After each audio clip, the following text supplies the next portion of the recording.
Hey, what's going on, guys? Victor Chambers here, back with another video. And in this video, I want to show you how I do scan backs without a scanner. Now, as a loan signing agent, being able to do scan backs is actually a very critical part of doing loan signings, and they're not required for every single assignment that you'll complete, but in my case, about 20 to 25% of the assignments I do actually require scan backs, and that could require a scan back of the entire package or just certain documents in the package.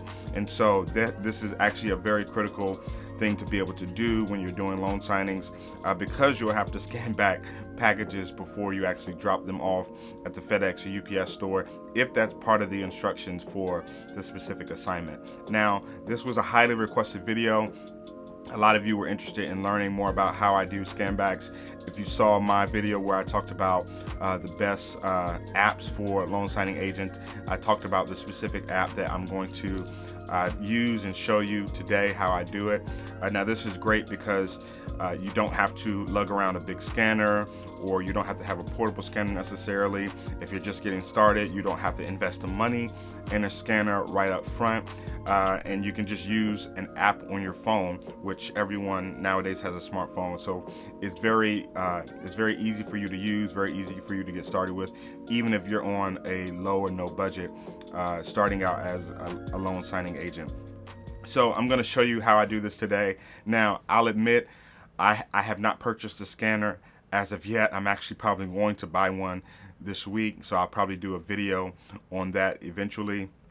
But I wanted to show you how I use this app. It is time consuming. It can be time consuming, but I've pretty much got the hang of it, so I can do it fairly quickly. I'm gonna scan a sample set of pages today. They're not loan documents, they're just random pages that I wrote text on, so you can see, and I'll show you the screen of the app as well, so you can see exactly the layout of the app, how it works, and how it actually scans the pages. So I have a few sample pages here, and the first thing is that when you do this, obviously it's best to have a flat surface.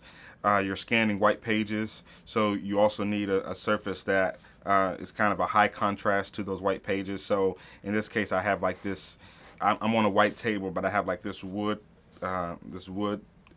board here, or whatever it is, and that will be used as sort of the backdrop for my my pages. Now, scanning white pages on a white table is gonna actually be a bit difficult for an app to recognize and be able to do actually a quality scan. So I would definitely recommend you do it on the floor, or find some surface that is a lot darker than the actual pages, so the scanner doesn't have an issue picking them up. So let's head on over to the app right here on our smartphone, and as you can see, it's pretty well laid out. You have this home button here, you have these folders across the top where you can file your various scans, and you can create new folders. I'm not going to go through all the settings and everything, but it basically allows you to set up what email address by default you will email the scans to if you want to share them in that way. You can, if you have multiple things listed here, you can delete them in bulk or move them to a different folder in bulk, different things like that. Down at the bottom, you have your camera icon here, so that's your main camera that you're going to use. The 3x, this camera with a 3x is for something called SureScan. I've not really paid attention to it. I don't really know what it is or what it does. I've never used it, so that's there. And then this image app, where you can actually select an image from your phone and make it part of a scan. So for example, if you took pictures of signers' IDs with your phone, and you need to include those as part of a scan back, you can just come and select the picture and pull in the photo there, and you'll see kind of how you can order and rearrange the different scans once you have all the pages in. So let's get to our sample pages here, and I have a couple of letter and a couple of legal, just to make it fair, so you can see both.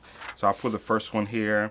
I'll open up my camera, and I'll just scan it. You see it automatically detects the picture or the page. It automatically detects the corners and the edges and creates a nice little scan here. Now I can make this lighter or darker.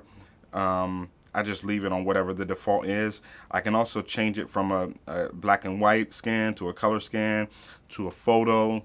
But I usually do black and white for just regular pages, and then I'll do photo if it's an ID, or if I have to scan an ID in that way. So let's change that back to black and white.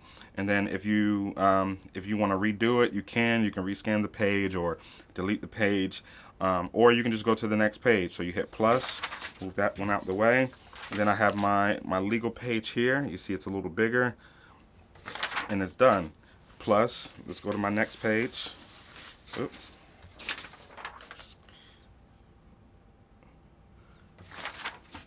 My next page.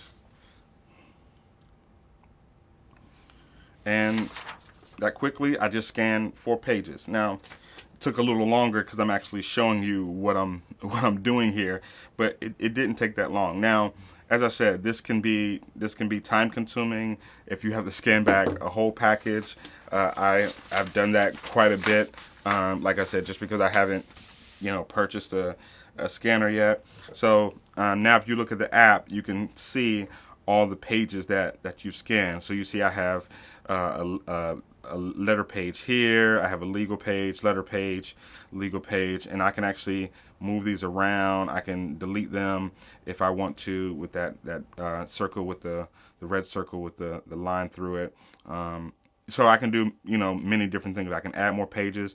And then if I hit the X to exit out, I have my scan listed there. The name of it is document. I can rename it if I want to. So I can call this test document if I want to. Oh, what's my spelling? Test document. Done. I just leave all these settings the same, and I'm done. And then I can share it if I want to with this share button. I can email it to myself, and I'm just going to put in my email address here.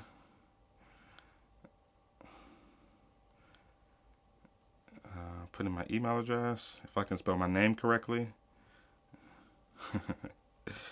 And I'm going to email it to myself that way. And you see it comes up with the name of the scan, email it to myself.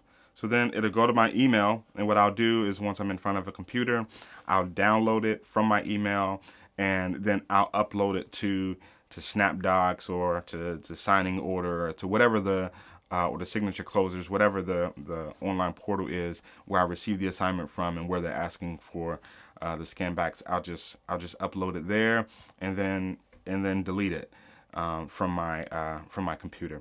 So that's the way I normally do it. As you can see, it's pretty straightforward. You can do this almost anywhere if you're kind of on the go. Obviously, take the precautions to guard people's information. Definitely do that. Follow all of your state laws and notarial laws. Follow all of the instructions of the assignment that's actually been given to you by the signing service or title company. But it's pretty straightforward. I mean, nothing super technical about this, in my opinion. I don't think I need to walk you through actually uploading the PDF to a site, because every site is different, and it's just the way you upload pretty much anything else on the internet. So like I said, once you get in your email, you can download it from your email and then upload it to the signing service or whoever is asking for the scan back. And that's pretty much it. As you can see, like I said, on those 3-4 pages, it just took a few minutes. On a larger package, it can take some time. Probably on 120 pages that I've done, probably took 15 minutes or so, maybe less. But like I said, if you're on a low budget or no budget or just getting started, can't afford a scanner, I think this is a great hack, a great workaround to being able to do scan backs and do them well. I've had signing services say, your scans look great. So I'm fully confident that this app can work for anyone. So I hope you found this useful. Again, this was a highly requested video, so I just wanted to show you exactly how I do my scan backs using Turboscan. And just hope this was beneficial to you and hope you found value. Don't forget to like this video, subscribe to the channel, and comment down below and share with me how you're currently doing scan backs or how you're thinking about starting with doing your scan backs when you do have to do them. So until next time, peace.